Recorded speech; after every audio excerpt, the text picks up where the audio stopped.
एक धर्म बता दीजिए जो झूठ बोलना सिखा रहा हो, एक धर्म बता दीजिए जो हिंसा का पक्षधर हो। आपके मन में ही आपका पद, आपका कद, आपका और आपकी जाति, आपका धर्म, आपका पंथ ठूस ठूस के भर दिया गया है। पिताजी का तो एकदम से ही चले जाना, जिस समय पिताजी गए उस समय हमारा और पिताजी का अनबोला चल रहा था। आपके यहाँ सुख की वैल्यू इसलिए है कि आपके पास दुख है। खुद अंदर से टूटे रहें और दूसरों को मजबूती दें। जिस दिन उनका बच्चा उनसे बातें छिपाना शुरू कर दे, उस दिन पेरेंट्स को बैठ के सोचना चाहिए। लड़की के साथ ब्रेकअप हो गया, लगा जीवन खत्म हो गया, प्रेमिका रूठ गई, फला हो गया, प्रेमी रूठ गया, उसने दिल तोड़ दिया। अब आपको नंबर याद नहीं है, उसके लिए आप जान दे रहे हैं। सारा का सारा खेल सोच का है। जिनको हम बहुत उपेक्षित और पीड़ित मानते हैं, जिनकी मदद करने के लिए वहां तक जाना पसंद नहीं करते, जो बच्चा आपको देखते ही चहकता है, महकता है, वही बच्चा आप कन्नी काटता है कि पापा आगे तो रूम में जाके छुप जाता है। जो लोग निराश हो जाते हैं या हताश हो जाते हैं तो वो कहीं ना कहीं स्वार्थी होते हैं। जाति, पंथ, धर्म, अमीरी, गरीबी, ऊंच नीच, ये पसंद ही नहीं। नमस्कार दोस्तों, आपका स्वागत है हमारे पॉडकास्ट में द हिडन वॉइस में। आज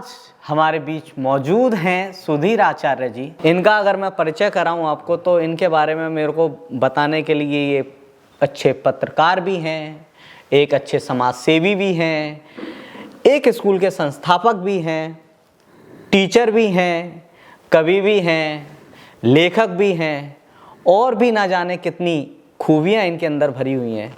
और इन सब से जो खास और अलग जो इनको बनाती है वो बनाती है इनकी जिंदा दिली, जो इनका ज़िंदगी को लेकर जीने का नज़रिया है वो बहुत ही अलग है।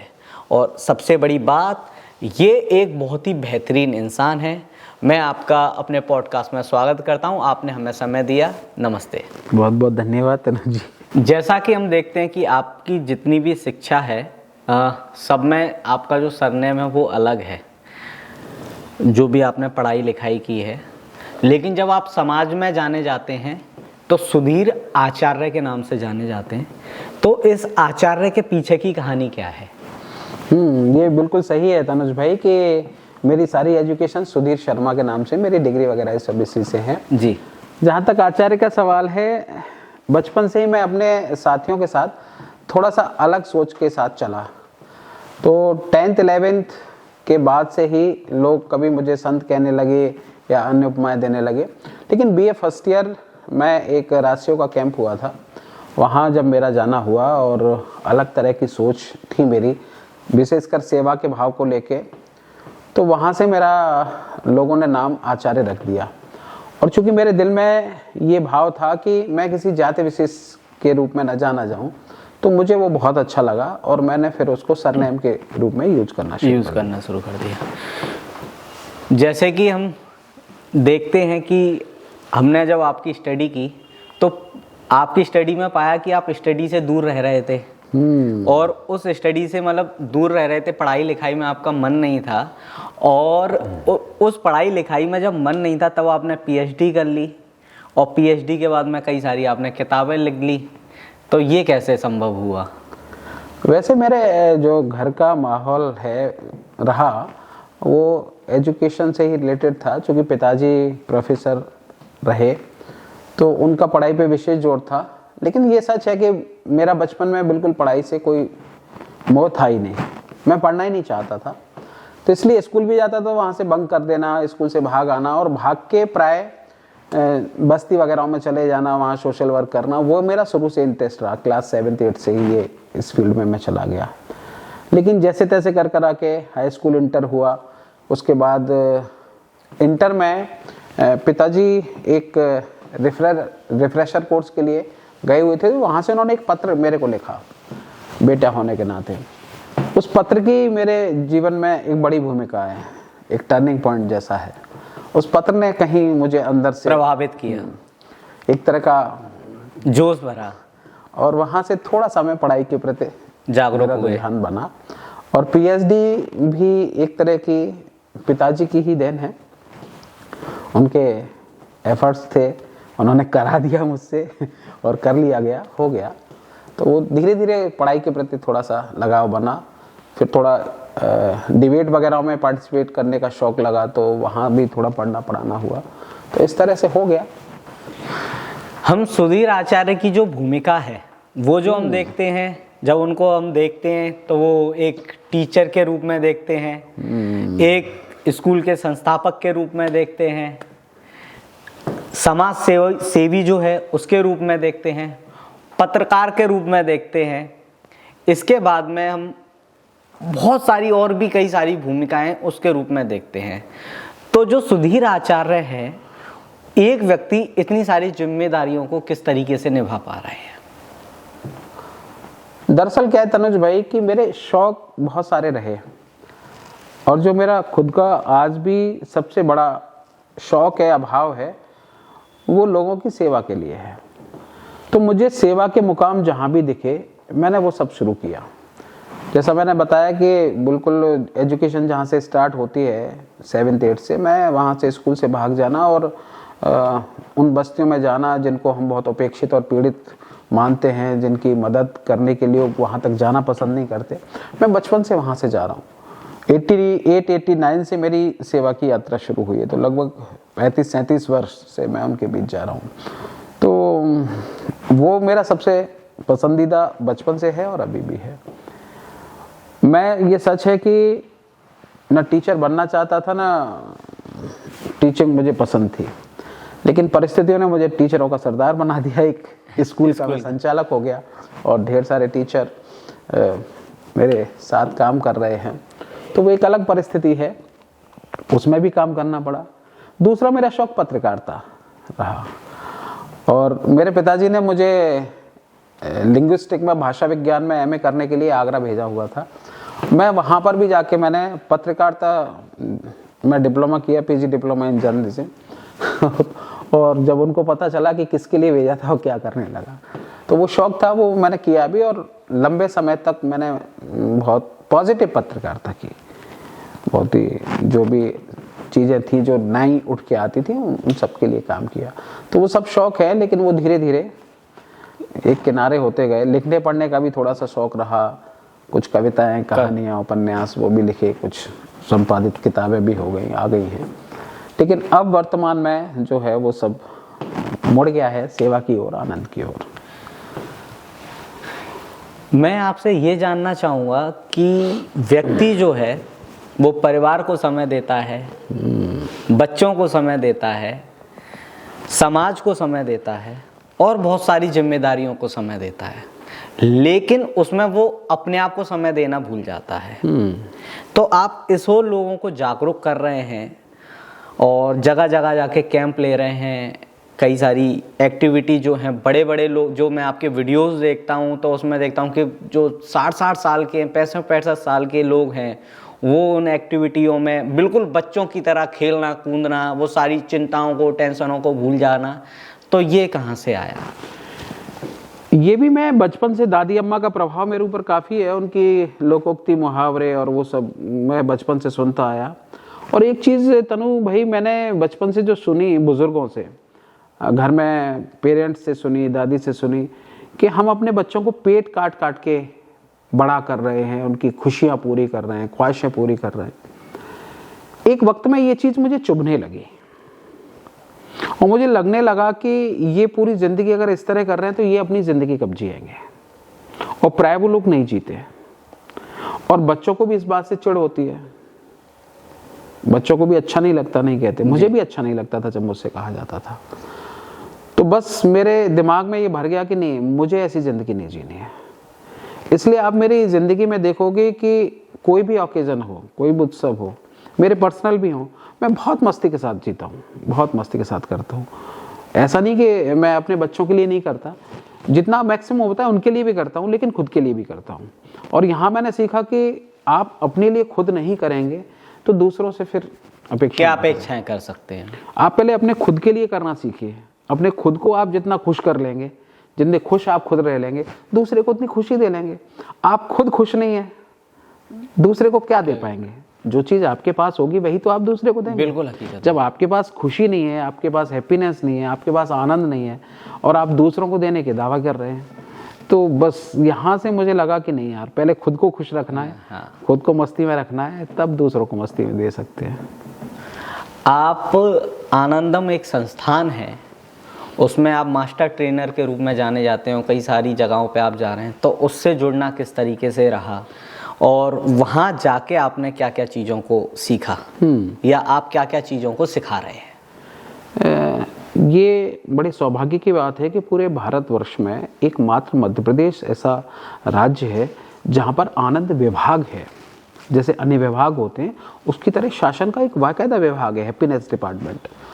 उसी के तदंतर ये राज्य आनंद संस्थान चलता है। तो राज्य आनंद संस्थान में संयोगवशात मेरा जुड़ना हुआ। मैं मध्य प्रदेश राज्य महिला आयोग में एक कार्यक्रम में गया हुआ था। उस समय तत्कालीन अध्यक्ष थी उसकी लता वानखेड़े जी, जो वर्तमान में सागर से सांसद हैं। तो उस कार्यक्रम में गया था, तो उसमें ही कार्यक्रम में इसके राज्य आनंद संस्थान के निदेशक वगैरह आए हुए थे, माननीय श्री मनोहर दुबे जी, प्रवीण सर जी। तो उन्होंने कहा कि आप लोग उससे क्यों नहीं जुड़ते हो। तो उन्होंने थोड़ा सा बताया, तो मुझे लगा कि ये मेरे मन की बात है और मुझे शायद इसकी ज़रूरत है। और जब जुड़े तो बहुत सी चीज़ों ने बहुत गहराई से अटैच किया, जिसमें पहली बात ये थी कि हम अगर अपनी ज़िंदगी के अंदर झांक कर देखते हैं तो पिछले 10, 15, 20 वर्षों में हमारी ज़िंदगी में, हमारे घर परिवार में सुख सुविधाओं तो बड़ी होती हैं, संसाधन बड़े होते हैं बिल्कुल सुख सुविधाओं के, लेकिन आनंद नहीं बड़ा होता। और इस प्रश्न ने ही मुझे उससे जोड़ दिया गहराई से कि इस तरह मैंने क्यों नहीं सोचा। इसका मतलब ये हुआ कि जो हम सुख सुविधाएं जुटा रहे हैं उनसे आनंद तो नहीं आता, वो सिर्फ दिखावटी हैं, वो आनंदित नहीं करती, और हम उन्हीं के पीछे लगे हुए और उनके पीछे ही नहीं लगे हुए, उनको जुटाने के लिए न जाने कितना उल्टा सीधा भी कर रहे हैं। तो वहाँ से मैं बहुत गहराई के साथ कनेक्ट हुआ। फिर एक बात और बहुत अच्छी है जो मैं शुरू में कह रहा था, जो मुझे लगती थी कि अगर हम खुद को खुश नहीं रख सकते तो दूसरों को क्या खुश रखेंगे। तो वो चीज़ मेरी और वहाँ जाके पक्की हो गई और मैंने खुद को टाइम देना शुरू किया, मैंने खुद को जानना शुरू किया। जैसे मैं सबसे जाके पूछता हूँ कि भैया आप बताइए, आपको झूठ बोलना पसंद है या सच बोलना पसंद है? तो सभी लोग कहते हैं कि नहीं, सब सच बोलना पसंद है, और गलत से गलत काम भी सच पे सबसे ज़्यादा डिपेंड होते हैं। तो फिर बस मैंने यहीं से पूछा कि जब सच बोलना पसंद है तो कभी अपने आप से पूछा है कि आप खुद सच कितना बोलते हो? आपके जीवन में सच्चाई कितनी है?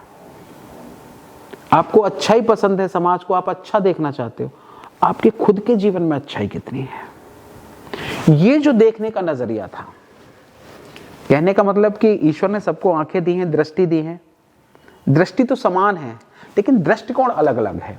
और हमारा जब दृष्टिकोण बदलता है वो अलग है। जब दृष्टिकोण बदलता है तो चीजें हमें बदली हुई नजर आती हैं। तो सारा का सारा खेल सोच का है। जब हमारी सोच बदलती है, हमारा विचार बदलता है, हमारी समझ बदलती है, या कहें हमारी समझ बढ़ती है, तो हम अपने आप को, खुद को हैप्पी रखते हैं और समाज को भी रख पाते हैं, घर परिवार को भी रख पाते हैं। तो इसलिए आज उसी के लिए मैं काम कर रहा हूँ संस्थान में। मुझे आपके ये बोलने पर वो चीज़ याद आ गई, जैसे किसी से पूछा जाए कि आधा गिलास पानी का रखा जाए, वो खाली है या भरा है, जिसका पॉजिटिव नज़रिया होगा वो उसको भरा नज़र आएगा, आधा भरा हुआ है, और जिसका नेगेटिव नज़रिया होगा उसको वो आधा खाली नज़र आएगा। सही, बिल्कुल सही कहा आपने। मैं ये देख रहा हूँ आपकी जो यात्रा है, जो सेवा वाली यात्रा है, कोरोना काल में आप लगातार सेवा कर रहे थे, और वो सेवा करते करते आप खुद भी कोरोना पीड़ित हो गए और लंबा संघर्ष आपका रहा। तो उस कोरोना काल में, उस जहाँ बहुत सारी जिंदगियों से लोग हार गए, वहाँ से आप किस तरीके से निकल कर आ पाए? पहली चीज़ तो मेरा सेवा कार्य का एक शुरू का अध्याय बेशक मेरा अकेला शुरू हुआ, लेकिन धीरे धीरे मेरे अपने मित्रगण बहुत गहराई के साथ जुड़ते चले गए, और आज भी मेरे पास अपने एक 10-12 लोगों की ऐसी टीम है जिनके दम से ये काम हो रहा है। मैं अकेला नहीं हूँ, मेरी अकेले की ये पावर नहीं है, उस टीम की पावर है। बिना उस टीम के कुछ भी नहीं है। कोरोना काल में भी हमने जिस तरह से काम किया, उसके पीछे भी तत्कालीन जो कलेक्टर थी श्रीमती प्रियंका दास जी, उनकी प्रेरणा भी थी, उनका भी मोटिवेशन था। तो हम लोग काम कर रहे थे, करते करते कोरोना पीड़ित हो गए और वहाँ चले गए, और वहाँ जाके भी जो इनर वॉइस है, अंदर की आवाज़ है, उससे कहीं ऐसा लग रहा था कि नहीं अभी तुम मरने वाले नहीं हो, अभी तुम्हें बहुत कुछ करना है। और बस यही चीज़ ऐसी थी जो मुझे लग रही थी कि नहीं मुझे फटाफट बाहर निकलना है और अभी जाके कुछ करना है। तो जब सब लोगों की दुआ से ऐसा हुआ, उसमें भी कई घटनाएं ऐसी हुई कि लोगों को मदद नहीं मिल पा रही थी, मुझे ऐसे मदद मिली जैसे कोई देवदूत आए हों, अनजान लोगों का अचानक से आ जाना, मेरे अपने भाई को मदद के लिए खुद ऑफ़र करना और मदद मिल जाने के बाद भी खुद ही भाई को चाय नाश्ता करा देना, मतलब और उनका ये कहना कि नहीं यार हम लकी हैं कि किसी ऐसे आदमी को मदद कर रहे हैं जो लोगों की मदद करता है। उनका इस तरह का व्यू रखना मेरे लिए आज भी बड़ी मतलब ये जो बात है ये कहीं ना कहीं ये चीज़ हमको बताती है कि अगर आप किसी के साथ नेक कर रहे हैं, अच्छा कर रहे हैं, तो किसी ना किसी माध्यम से किसी ना किसी रूप में आपको वो अच्छाइयाँ ही मिलेंगी। मैं मानता हूँ कि आप कर रहे हैं और करते चले जा रहे हैं लोगों की मदद के भाव में, सेवा के भाव में, और उसमें आपकी खुद की आसक्ति का भाव ज़्यादा नहीं है, तो कोई शक्ति है जो आपकी मदद करती है पीछे से ईमानदारी से। तो मुझे तो कई बार इस तरह की मदद मिली है। आभास होता है कि हाँ कहीं ना कहीं प्रभु की एक नहीं, मेरी जिंदगी बहुत उतार चढ़ावों से भरी हुई है, बहुत इन्हीं उतार चढ़ाव में मैं आपसे एक कोई भी, देखिए वैसे तो चर्चा नहीं होनी चाहिए उस विषय की, बुरे समय को कभी भी याद नहीं करना चाहिए, लेकिन कोई ऐसा वाक्य जब सुधीर आचार्य जो मजबूत स्तंभ के रूप में है वो कमजोर पड़े। नहीं, मैं कई बार ऐसा हुआ, कोई एक दो बार नहीं, कई बार ऐसा हुआ जब अचानक से मेरे पिताजी का चला जाना, उससे पहले दादी अम्मा का चले जाना, दादी से मैं बहुत ज़्यादा अटैच रहा। अच्छा।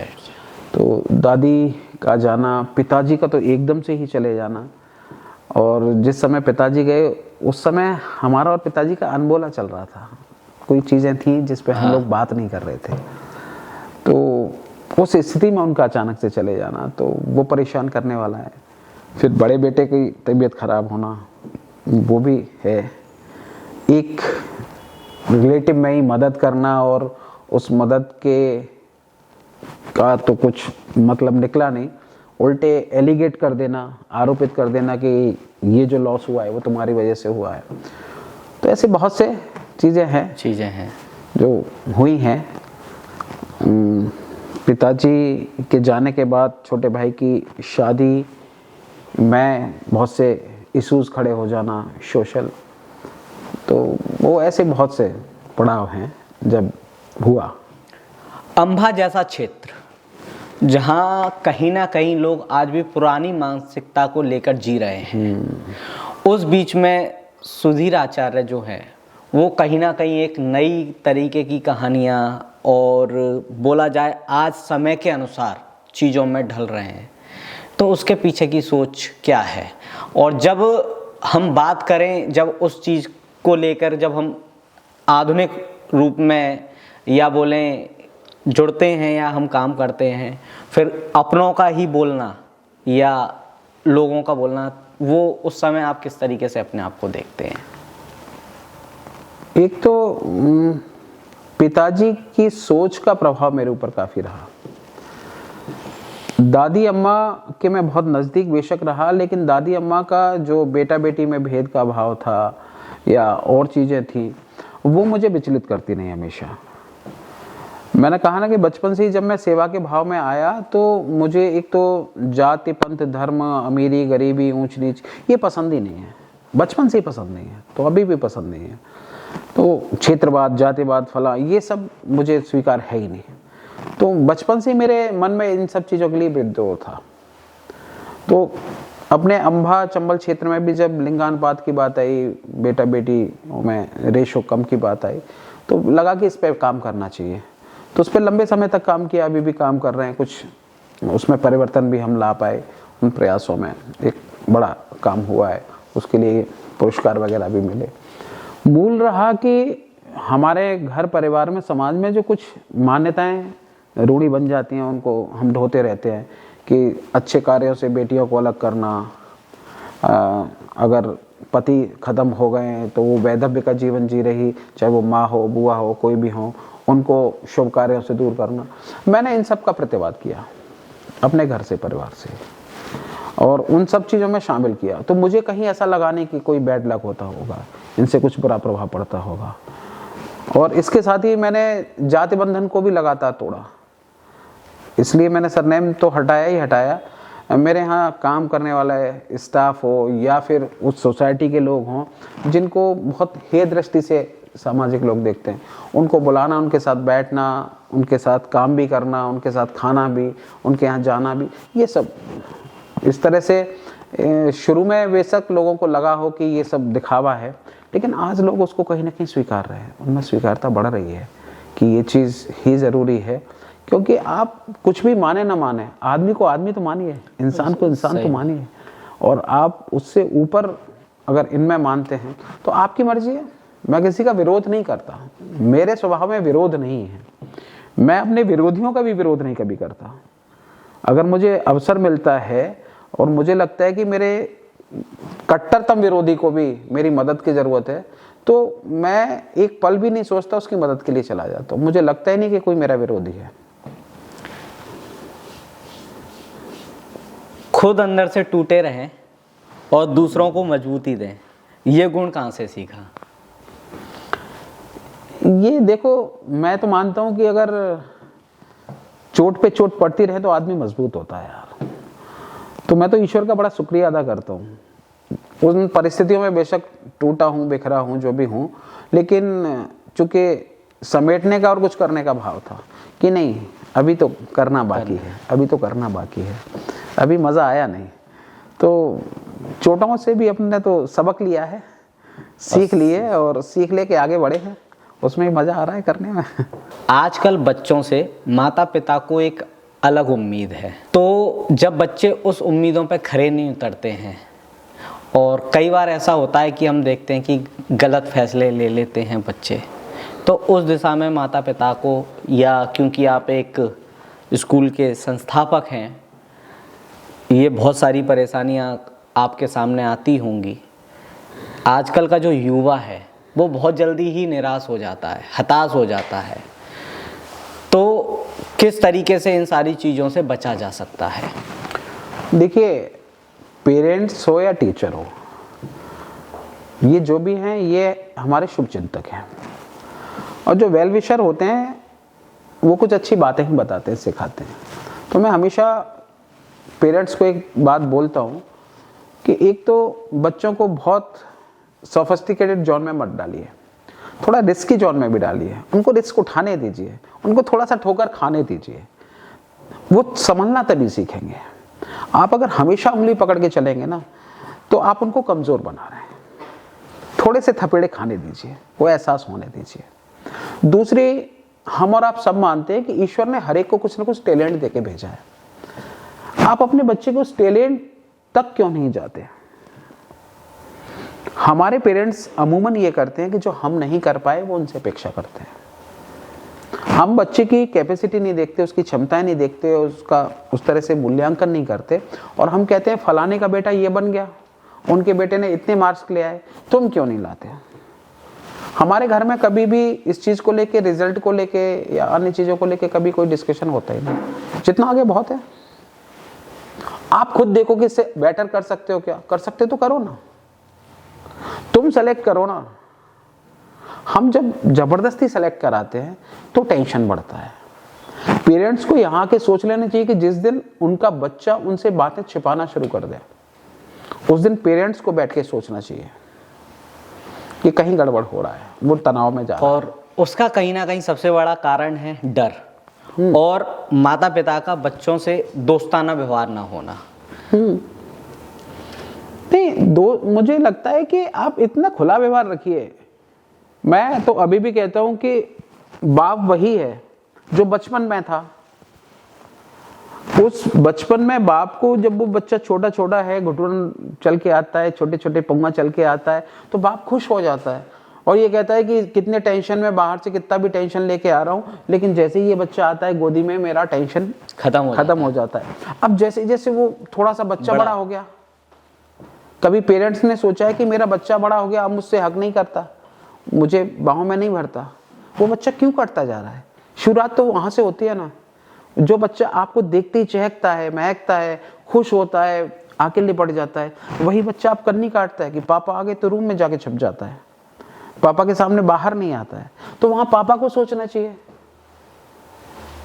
मैं वही तो कह रहा हूं कि यहां से शुरुआत होती है कि कुछ गड़बड़ हो रही है, वो भाव हमेशा बना रहेगा ना। तो उससे जरा सी भी कोई मिस्टेक होगी ना तो वो फिर लिपट गए, पापा पापा आज ऐसा हो गया, ये टूट गया, ये मिसिंग हो गई। सब फ्रेंडली चलेगा, कहीं कोई दिक्कत ही नहीं आएगी। तो विचार तो पेरेंट्स को भी करना है। हम ऐसा तो नहीं कि बहुत कमजोर अभी जरा से बच्चे उनसे अपेक्षाएं बहुत ज्यादा कर रहे हों। हमारे टाइम में हम फर्स्ट क्लास आ गए थे तो सब लोग खुश थे। फर्स्ट क्लास का मतलब 65%। आज 98 पे भी बच्चा उदास बैठा होता है। क्योंकि उसकी अपेक्षाएं वो ज्यादा। मैं एक छोटा सा आपको उदाहरण देता हूँ। मेरी एक बहुत अच्छी स्टूडेंट स्कूल की, उसके यहाँ मैंने बधाई के लिए फ़ोन लगाया कि बेटा, उसके पापा ने फ़ोन रिसीव किया। मैंने कहा हाँ उससे बात कराओ। उन्होंने कहा सर वो तो टेंशन में कमरे में बंद किए हुए हैं। क्यों, क्या हुआ? उसका कितना था? 98.7% जिस पे बच्ची सैड थी। मैंने कहा प्लीज़ बात कराइए। उन्होंने कहा सर खोल नहीं रही, मैं स्पीकर पर डालिए। मैंने उस बच्ची को बोला, पुत्र तुम्हारी लाइफ में 98.7% खुशियां हैं, हैप्पीनेस है, और तुम जरा से 1.3 इस पे कहीं जाके उसके लिए निराश हो रहे हो। और वो अभी चेयर अप करो, कहीं कुछ लग रहा है अपन रीवैल्यूएट करा लें, कुछ भी है। उसको शायद मेरे ये शब्द कुछ क्लिक किए। आज से अभी भी बिटिया वो इंदौर में पढ़ रही है, महीने में 2-4 बार उसके मैसेज और आते हैं, सर ये बात है कुछ कहिए ना। तो कई बार हमारे शब्द एनर्जी बनते हैं। शब्दों से ही तो सोच बनती है, विचार बनता है, और वो विचार ही है जो आपका मन बदलते हैं। मन से फिर आपका तन बदलता है, मन तन बदलता है तो जीवन बदलता है आपका कहीं ना कहीं। अंबा ग्रामीण क्षेत्र में आता है, वहाँ शिक्षा को आप किस रूप में देखते हैं? क्या आज जिस तरीके से बात की जाती है कि लड़कियों को समान अधिकार मिल रहे हैं या समानता से पढ़ाया जाना चाहिए, उस दिशा में काम हो रहा है या लोग जागरूक हो रहे हैं? नहीं, निश्चित जागरूकता सब जगह बढ़ी है, ये बात बिल्कुल सही है। ग्रामीण स्तर से लेके और शहरी स्तर तक बेटियों को पढ़ाया भी जा रहा है, बाहर निकाला भी जा रहा है। लेकिन जिस तरह से निकाला जा रहा है और जिस तरह से समाज में घट रहा है, तो एक असुरक्षा की भावना हर पेरेंट्स के मन में है, एक डर। और इसके लिए कहीं ना कहीं मैं मानता हूं कि शायद जागरूकता की ज़रूरत है। गूगल या आप मोबाइल बहुत अच्छे के लिए भी है, हम शायद उसका उपयोग सही से नहीं करा पा रहे। चीज़ें तो अच्छी खराब हमेशा समाज में रही है जी। हम किसके साथ कनेक्ट होते हैं, हमारा माइंड किसके साथ सेट होता है, ये पेरेंटिंग का काम है, ये स्कूल टीचर्स का काम है, ये समाज में जो और लोग बैठे हैं उनका काम है बताना। जब सारे के सारे लोग एंगेज हो जाते हैं, घर में 5 मेंबर हैं, 5 के पास मोबाइल है और कभी बैठे भी हैं तो 5 अपने आप में बिजी हैं, फिर क्या? तो वहां कहीं ना कहीं हमें जरूरत होती है कि नहीं वो बुजुर्गों भी लेके आओ, उनको भी खिलाना है, क्योंकि बच्चा उनके अंदर भी है। कई बार हम लोग IAS और IPS अधिकारियों के बीच में होते हैं। मैं बिहार में सेशन ले रहा था तो वहां पे इस तरह की कुछ बात हुई, तो हमने उनसे भी पूछा, जब आप घर पे जाते हो आप बाबा बने हो? कि हाँ बाबा है। नाना भी हो? तो आता है देवता तो क्या है, उसके लिए घोड़े, ऊंट, गधे, खच्चर सब बनते हो कि नहीं बनते हो? उस समय IAS होते हो, IPS होते हो? नहीं होते हो। तब आप कुछ भी नहीं होते हो, बच्चे की तरह बच्चे होते हो। आपको रियल में आनंद आ रहा होता है कि नहीं आ रहा होता है? आपके मन में ही आपका पद, आपका कद, आपका और आपकी जाति, आपका धर्म, आपका पंथ ठूस ठूस के भर दिया गया है। इसकी जगह सिर्फ इतना सा हो जाए कि मैं भी आदमी हूं, तुम भी आदमी हो, तुम भी इंसान हो, मैं भी इंसान हूं। हर एक के अंदर वही दिल धड़क रहा है यार, बस हम एहसास नहीं करना चाहते, हम जबरदस्ती करते हैं अपने साथ। मैं ये देखता हूं कि बनाने वाला है सबको वो ईश्वर है। उसने बनाने में कोई भी कमी नहीं छोड़ी। हर किसी को 2 आंख, 2 पैर, 2 हाथ, सबको समानता दिया। यहाँ आकर वो जिस कुल में उसने जन्म लिया उस कुल से उसको जाना जाता है। लेकिन यहाँ पे जातिगत तौर पे भी हिंदू मुसलमान अलग अलग धर्मों में जातियों में बांटने का कार्य किया जा रहा है, ये सही है समाज के लिए? नहीं, दरअसल क्या है कि कुछ चीज़ों में मतलब विवाद होने लगते हैं, इसलिए मैं उस पर टीका टिप्पणी नहीं करना चाहता। जो वास्तविक धर्म है वो हमारा इंसानियत है। हमने बेशक उसको हिंदू मुसलमान सिख ईसाई और जैन और इन सब में बांट लिया हो, बौद्ध में, लेकिन आप देखिए कि मैक्सिमम जितने भी धर्म हैं आपको रास्ता क्या दे रहे हैं। एक धर्म बता दीजिए जो झूठ बोलना सिखा रहा हो, एक धर्म बता दीजिए जो हिंसा का पक्षधर हो। अब उनकी व्याख्या करने वालों ने उसमें कट्टरता पैदा कर दी, कट्टरता पैदा कर दी तो काट फांस पैदा होगी, हिंसा पैदा होगी। धर्म तो ईमानदारी से धारण करने की चीज है ना, तो आप धारण क्या करना चाहेंगे, अच्छी चीजें या खराब चीजें? अब तमाम तरह के लोग हैं, तमाम तर्क कुतर्क करने वाले लोग हैं, गलत चीजों का भी साथ देने वाले लोग हैं। बहुमत तो सबका है, राम का भी है, रावण का भी है। सही बात। अब हमको खुद को सोचना है ना कि मैं किसके साथ खड़ा होता हूँ, किस दिशा में जा रहा हूँ। अगर मैं एक लिस्टेड करूं कि आप सत्य, परोपकार, मदद, सेवा इसके साथ खड़े हैं, या झूठ, छल, कपट, डकैती, चोरी इनके साथ खड़े हैं, आप इधर ही जाएंगे। लेकिन अगर व्यक्तिगत तौर पे देखो तो हमारा कर्म उधर जा रहा है। अगर बोला जाए कि किसी भी व्यक्ति को हम साफ पानी दें और गंदा पानी दें, तो कोई भी ऐसा व्यक्ति नहीं होगा जो गंदे पानी को पीना पसंद करेगा। उसको पानी साफ पीना है, लेकिन जातिगत जो भेद हैं उनमें कट्टरता पैदा करना, चीज़ों को कहीं ना कहीं समाज इसी बात को तो भाई मैं इस तरह भी कहता हूँ कि अगर आप जिस रास्ते से जा रहे हैं उसमें कीचड़ भरा हुआ है तो आप क्या करेंगे? या तो उसके बीच में से जाएंगे, या साइड से जाएंगे, या उसमें पत्थर डालेंगे, कुछ बचने की कोशिश करेंगे। अगर कोई ऑप्शन नहीं है और आपको जाना तो पड़ेगा ही, क्योंकि उधर आपकी मंजिल है, तो आप कीचड़ से सन जाएंगे। कीचड़ से सनने के बाद घर पे जाके आप क्या करेंगे? कीचड़ को साफ करेंगे। साफ किससे करेंगे? पानी से करेंगे। पानी कैसा होगा? साफ होगा, साफ पानी होगा। तो कीचड़ साफ पानी से ही साफ हो सकती है, कीचड़ से कीचड़ साफ नहीं हो सकता। तो गंदे विचारों से गंदे विचार साफ नहीं होंगे और गंदे हो जाएंगे। गंदे विचारों को साफ करना है तो दिमाग में अच्छे विचार डालने पड़ेंगे, और जब आप दिमाग में अच्छे विचार डालते जाएंगे तो एट लास्ट, और कहीं ना कहीं अच्छे विचार जो हैं वो किसी भी समाज के जो अच्छे लोग हैं, जो पॉजिटिव लोग हैं, जो इन सारी चीज़ों को नहीं मानते हैं, हर समाज में अच्छे लोग हैं। भाई बहुत सिंपल सी बात है, अच्छे विचार ही आपको अच्छा बना सकते हैं। बुरे विचार आपको बुरा बनाएंगे। अब ये तो डिसीजन आपका है कि जिंदगी आपकी है। हाँ। कि मुझे बनना क्या है। अगर बुरा बनना है तो जाओ बुरे के साथ। हम बच्चों के साथ भी यही बात करते हैं कि बेटा डिसाइड आपको करना है। ये डिसाइड मैं नहीं कर सका, मैं कर भी लूं तब भी कुछ नहीं होने वाला है, क्योंकि ये ब्रेन में मैं सेट नहीं हो सकता। मैं आपको एक विचार दे सकता हूं, उस विचार को आपको यहाँ ठहराना और उस पर एक्शन लेना आपका ही काम है। ये स्टूडेंट का काम है, ये बच्चे का काम है। आप लोगों को प्रेरणा से भर देते हैं, निराश होते हैं उनमें आशाएं भर देते हैं, उम्मीदें दे देते हैं।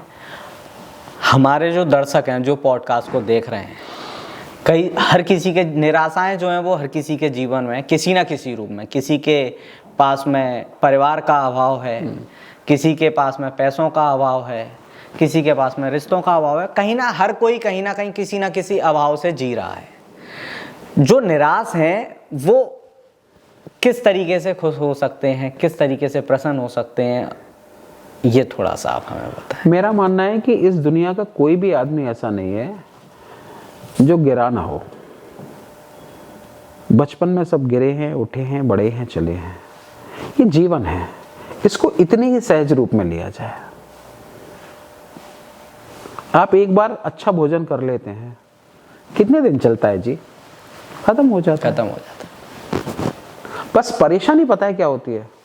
जैसे धूप छांव है, होगा। आपके यहां सुख की वैल्यू इसलिए है कि आपके पास दुख है।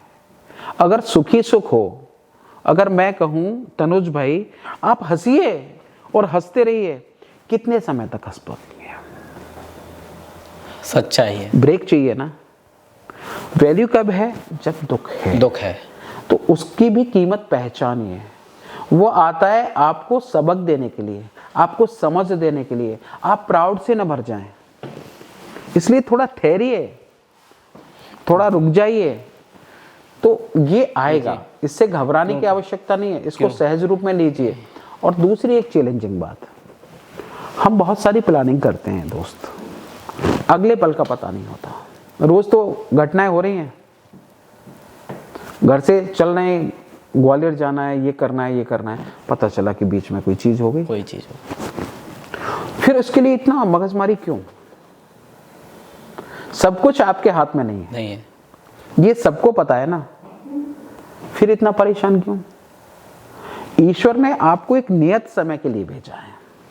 जितनी चाबी भरी राम ने उतना चले खिलौना, तो जितनी चाबी भरी है उतना तो खिलौना चलने दो ना यार, उतनी तो मस्ती लो ना, उतना तो आनंद लो ना।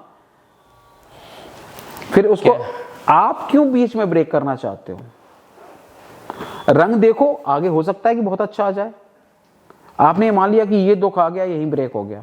मेरी बहुत सारे स्टूडेंट्स के साथ बात होती है जो कॉलेज में है या और हायर एजुकेशन में। मैं उनसे ये पूछता हूँ कि आप मुझे बताओ कि आपके जीवन में मरने का इच्छा कब कब पैदा हुई? तो लोग बताते हैं सर ऐसा हुआ, लड़की के साथ ब्रेकअप हो गया, लगा जीवन खत्म हो गया, प्रेमिका रूठ गई, फला हो गया, प्रेमी रूठ गया, उसने दिल तोड़ दिया, ये भी हुआ। सर इंटर में मेरे नंबर कम आए तो मुझे लगा मर जाना चाहिए। मैंने पूछा सब्जेक्ट वाइज याद है कितने नंबर आए? नहीं सर अब तो याद नहीं है। अब आपको नंबर याद नहीं है, उसके लिए आप जान दे रहे हैं। मतलब उस समय आपको इतने वैल्यूएबल लग रही थी, अब उसकी वैल्यू ही नहीं है आपके लिए। अब आपको लग रहा है कि नहीं यहां तक, अगर आप वहां रुक जाते तो ये अचीवमेंट कैसे मिलता? तो देखिए ना जिंदगी के जितने रंग हैं, और देखेंगे तभी जब जिंदगी जिएंगे। एक ना एक दिन तो एंड होना है ना, तो देख के एंड होने दीजिए। मेरा कहीं ना कहीं मानना है जो लोग निराश हो जाते हैं या हताश हो जाते हैं, तो वो कहीं ना कहीं स्वार्थी होते हैं। वो सिर्फ अपने लिए सोचने वाली स्थिति में रहते हैं। अगर मैं बोलूं, मेरा बोलना हो सकता है कि गलत हो, लेकिन मैंने देखा है कि अगर वो उन परिवारों को देखें जिनके बच्चे, मतलब जो माता पिता हैं अच्छी शिक्षा दे रहे हैं, पढ़ा रहे हैं, लिखा रहे हैं। भाई मैं थोड़ा सा इंटरफियर करूंगा इसमें। दरअसल कई बार क्या होता है, जिनके पास अपने नहीं होते, अपने हाथ थामने वाले नहीं होते, बच्चे के लिए सबसे ज्यादा ताकतवर कुछ होती है तो फैमिली होती है।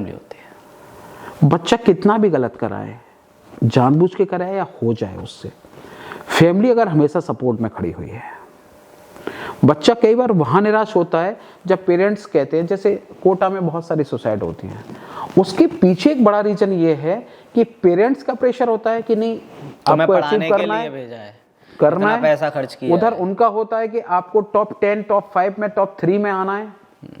अब वो कह रहा है कि पल्ले नहीं पड़ रहा यार, समझ नहीं आ रहा है, उसकी कोई सुनने वाला नहीं है। जब उसको ऐसा लगता है कि मेरी तो कोई भी सुनने वाला नहीं है, इस दुनिया में कोई मेरा नहीं है, तो वो समाज से, दुनिया से अपने आप को अलग थलग समझता है। जब मेरी कोई सुनने वाला नहीं है, मेरा कोई है ही नहीं, तो इस दुनिया में जी के क्या करूं? बस वहां मुझे लगती है कि कोई ऐसा रहे वो ये कहे मैं हूं ना। ये जो शब्द है ना, मैं हूं ना, आप किसी के कंधे पे हाथ रखिए, क्यों परेशान होते हो? मैं हूं ना। उसको एक आसरा मिल जाता है। आप देखो न जाने कितने स्टूडेंट हमसे गले लिपट लिपट के रोते हैं, सर पापा मम्मी नहीं समझते, सर बात नहीं करते। कई बार मैं बच्चों से सवाल ही ये करता हूं, आपको अपने पापा मम्मी कब कब बहुत अच्छे लगते हैं, कब कब बहुत खराब लगते हैं?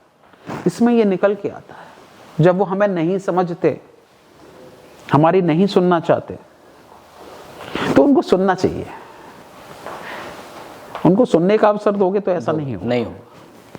कहीं ना कहीं कारण सिर्फ ये है कि अगर आप लोगों से, बच्चों से जुड़ाव रखेंगे, अपनी जो चीज़ें हैं उनको नहीं थोपेंगे, तो कहीं ना कहीं बच्चा भी आपसे नहीं कटेगा। नहीं, बच्चों के अंदर भी आजकल देखो, ईमानदारी से कहें, जितने भी हम बुजुर्ग कैटेगरी के लोग हैं, बड़े हैं, मोबाइल में अगर फंसते हैं तो वो छोटे से बच्चे से पूछते हैं कि यार बताना, ये कुछ हो नहीं रहा है, और वो जरा सी देर, अरे अंकल आप भी ना। वहां से आप समझ गए ना कि बच्चे की क्षमताएं क्या हैं, और आपको अपनी भी हैसियत पता चल गई। तो आप उसको पॉजिटिव लीजिए ना, उसको उस दिशा को मोड़िए ना, अगर वो गलत दिशा में जा रहा है, आपका काम है, लेकिन तरीका बहुत हार्ड नहीं होना चाहिए, पोलाइटली। जिस बात को बहुत स्ट्रिक्टली, जिसको आप कड़ा अनुशासन कहते हैं, अगर उस तरह से कहेंगे, हो सकता है उसको ना समझ में आए। बहुत प्यार से बात करेंगे, उसको समझाएंगे, उसके ऊपर जिम्मेदारी डालेंगे, उसको क्लिक करेगा। आज नहीं करेगा, कल करेगा। और मैं फिर कह रहा हूँ, पेरेंट्स हमेशा बच्चे को ये एहसास कराए कि ये सही है, ये गलत है।